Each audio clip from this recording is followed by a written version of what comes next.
হাসনাত আব্দুল্লাহ গণতন্ত্রের মধ্য থেকেই তিনি চেষ্টা করতেছেন যেন সত্যবাদিতা, আমানতদারিতা, ন্যায় বিচার এই সবগুলো যেন তিনি প্রতিপালন করতে পারেন।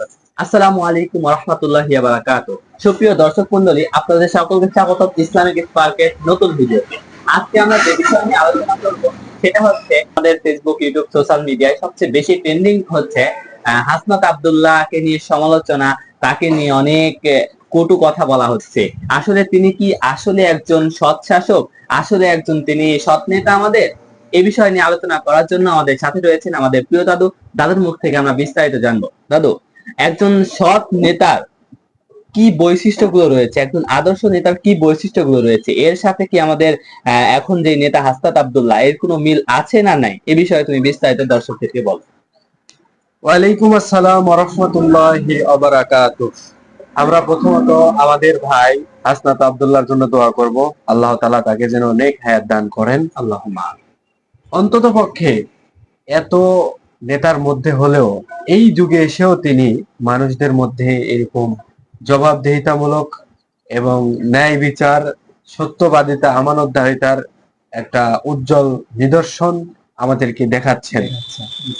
দেখেন, একজন সৎ নেতার কিন্তু অনেকগুলো বৈশিষ্ট্য আছে। অবশ্যই। তো এ সম্পর্কে আল্লাহ তাআলা সর্বপ্রথম বলছেন সূরা নাহলের 90 নম্বর আয়াতে বলছেন যে ইন্নাল্লাহা ইয়ামুরু বিল আদলি ওয়াল ইহসান, যে আল্লাহ তাআলা বলছেন যে তোমরা ন্যায় বিচার কি প্রতিষ্ঠা করো এবং সদাচারের নির্দেশ দাও। হ্যাঁ, তাহলে প্রথমত বৈশিষ্ট্য কি, একজন নেতা যে হবে তার বৈশিষ্ট্য থাকবে কি, যে ন্যায় বিচার প্রতিষ্ঠা করা। সেটা তার দলের লোক হোক কিংবা তার দলের বাইরে হোক। এ সম্পর্কে আল্লাহ তাআলা সূরা নিসার 135 নম্বর আয়াতে বলছেন যে তোমরা ন্যায় বিচার প্রতিষ্ঠা করো এবং আল্লাহর জন্য সাক্ষ্য দাও, যদিও তা নিজেদের পক্ষে হয়। নিজের পক্ষেও যদি হয় তাহলে সেখানে আমাদের ইনসাফ করতে হবে, সেখানে আমাদের ন্যায় বিচার প্রতিষ্ঠা করতে হবে। দ্বিতীয়ত হচ্ছে যে আল্লাহকে ভয় করতে হবে, তাকওয়াশীলতা নিজের অন্তরের মধ্যে থাকতে হবে। আল্লাহ রাসূল সাল্লাল্লাহু আলাইহি ওয়াসাল্লাম একটা হাদিসে বলছেন, আমরা সবাই জানি যে দুই শ্রেণীর মানুষ সবচেয়ে বেশি জান্নাতে প্রবেশ করবে। দুই শ্রেণীর মানুষের দুইটা বৈশিষ্ট্য যেই মানুষের মধ্যে রয়েছে তারা বেশি জান্নাতে প্রবেশ করবে। একটা হচ্ছে যে তাকওয়া আল্লাহ, যারা আল্লাহ ভীরু, তাকওয়াশীলতা রয়েছে যাদের মধ্যে, এরা হচ্ছে যে জান্নাতে প্রবেশ করবে। আরেকটা হাদিস দাদু আমরা যদি স্পষ্ট করি, সেটা হচ্ছে আল্লাহ রাসূল সাল্লাল্লাহু আলাইহি ওয়াসাল্লাম বলছেন যে যারা আল্লাহর ভয়ে কাঁদে, যাদের অন্তরে আল্লাহর ভয় রয়েছে, তাদের জান্নাতে যাওয়া কি জাহান্নামে যাওয়া কি একেবারেই অসম্ভব। সুবহানাল্লাহ। তাহলে আল্লাহকে ভয় করা, এটা হচ্ছে সৎ নেতার বা আদর্শ নেতার একটা অন্যতম বৈশিষ্ট্য। হ্যাঁ দাদু, এখানে আরেকটা কথা অ্যাড করতে যাচ্ছি, সেটা হচ্ছে যেমন দেখেন আমাদের নেতা যারা রয়েছে, আমাদের নেতা, আমাদের পার্শ্ববর্তী নেতা, এরা কিন্তু যখন মানে নেতা হওয়ার পরে যখন বের হয় তাদের সাথে অনেক বডিগার্ড লাগে। কিন্তু দেখেন আমাদের যে বর্তমান যার কথা বললাম যে হাসনাত আব্দুল্লাহ, তিনি কিন্তু একাই তার পুরো এলাকা তিনি একাই ঘুরছেন। এটা কিন্তু একটা মানে আল্লাহ ভীরুতার একটা নিদর্শন। আল্লাহর প্রতি একটা তাকওয়া রয়েছে। এখানে আরেকটা কথা, সেটা হচ্ছে তিনি কিন্তু জনগণের প্রতি দয়া এবং সহানুভূতি। অবশ্যই। তাহলে জনগণকে সে ভালোবাসে, জনগণের প্রতি তার একটা দয়া কাজ করে, বিধায় জনগণও তাকে কি সম্মান করে। আল্লাহ রাসূল সাল্লাল্লাহু আলাইহি ওয়াসাল্লাম বলছেন সহিহ মুসলিমের হাদিস যে হে আল্লাহ, যারা নেতা হওয়ার পরে জনগণের প্রতি কঠোর হয়, তুমি হচ্ছে কি তার প্রতি কঠোর হও। আর যে কোমল হয়, দয়াশীল হয়, ভদ্র হয়, তুমিও তাদের প্রতি ভদ্র হও। তাহলে বোঝা গেল যে আমরা যদি জনগণের সাথে ভালো ব্যবহার করি, আচার ব্যবহার যদি ভালো থাকে, আল্লাহ আমাদের সাথেও কি ঠিক ওই অনুরূপ ব্যবহার করবেন।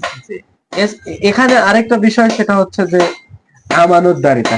আমানতদারিতা আমরা কি আমরা জনগণ, আমাদের উপর আমাদের যে আমানত হক যে রয়েছে, এটা কিন্তু আমানতদারিতা কার হাতে থাকে? নেতার হাতে থাকে। অবশ্যই। দেখেন হাসনাত আব্দুল্লাহকে নিয়ে আমরা যে ট্রল করছি খেজুর নিয়ে, বিভিন্ন লেখালেখি করছি, একটা খেজুর কেন, একটা চাউল এর যে অংশটা রয়েছে, ওইটাও যদি আমরা মেরে খাই, সেটার জন্য কি হিসাব দিতে হবে, জবাবদিহিতা করতে হবে। তাহলে তিনি যতই ছোট ব্যাপার হোক, এটা তিনি আমাদের মাঝে ভাইরাল করে দিয়েছেন। স্বাধীনতার পর থেকে এখন পর্যন্ত কোনো মানুষই জানতো না যে আমাদের জন্য সৌদি আরব থেকে প্রত্যেকটা এলাকার জন্য, প্রত্যেকটা ইউনিয়নের জন্য এক্সট্রা ভাবে খেজুর পাঠানো হয়। লাইভের মাধ্যমে এসে সকল মানুষদেরকে, শুধু কিন্তু তার এলাকার বলেননি, কিন্তু লাইভে এসে সকল মানুষের মাঝে ক্লাসের মাধ্যমে তিনি জানিয়ে দিলেন। এই বুখারীর হাদিস, আল্লাহ রাসূল সাল্লাল্লাহু আলাইহি ওয়াসাল্লাম বলছেন যে কোন নেতা যদি আমানতদারিতার খেয়ানত করে থাকে জনগণের সাথে, তাহলে সে হচ্ছে জান্নাতের সুঘ্রাণও পাবে না। এত এত বড় কথা আল্লাহ রাসূল সাল্লাল্লাহু আলাইহি ওয়াসাল্লাম বলেছেন। হযরত আব্দুল্লাহ ভাই উনি জানেন যে পৃথিবীতে যদি অন্যায় করে যাই তাহলে আমাকে কিয়ামতের দিনে মানে আল্লাহর কাছে ধরা খেতেই হবে।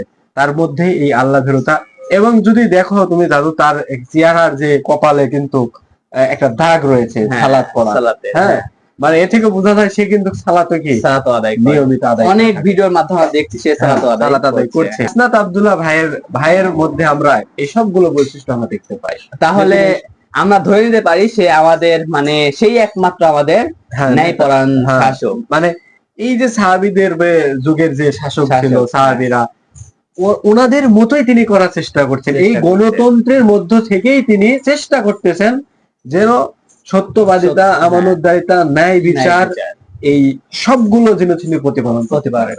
এই জন্য আমরা হযরত আব্দুল্লাহ ভাইয়ের জন্য দোয়া করব, আল্লাহ তাআলা তাকে যেন নেক হায়াত দান করেন। তো দর্শক মন্ডলী, আমরা বিস্তারিত ভাবে দাদুর মুখ থেকে জানলাম যে আসলে হযরত আব্দুল্লাহ আমাদের যে বর্তমান যে নেতা, সে আসলে একজন ন্যায়পরায়ণ শাসক, যেটা আমরা দাদুর মুখ থেকে হাদিস এবং কোরআনের আয়াতের মাধ্যমে জানতে পারলাম। তো সকলেই তার জন্য দোয়া করবেন, সে যেন আমাদের মাঝে দীর্ঘজীবী হয় এবং আমাদের মাঝে ন্যায়পরায়ণতা বজায় রেখে শাসন করতে পারেন। আল্লাহ যেন তাকে সেই তৌফিক দান করেন। আর আমাদের এই ভিডিও দেখে যদি আপনি একটু উপকৃত হন, অবশ্যই আমাদের চ্যানেলটা সাবস্ক্রাইব করে আমাদের পাশে থাকবেন, লাইক কমেন্ট শেয়ার করতে ভুলবেন না।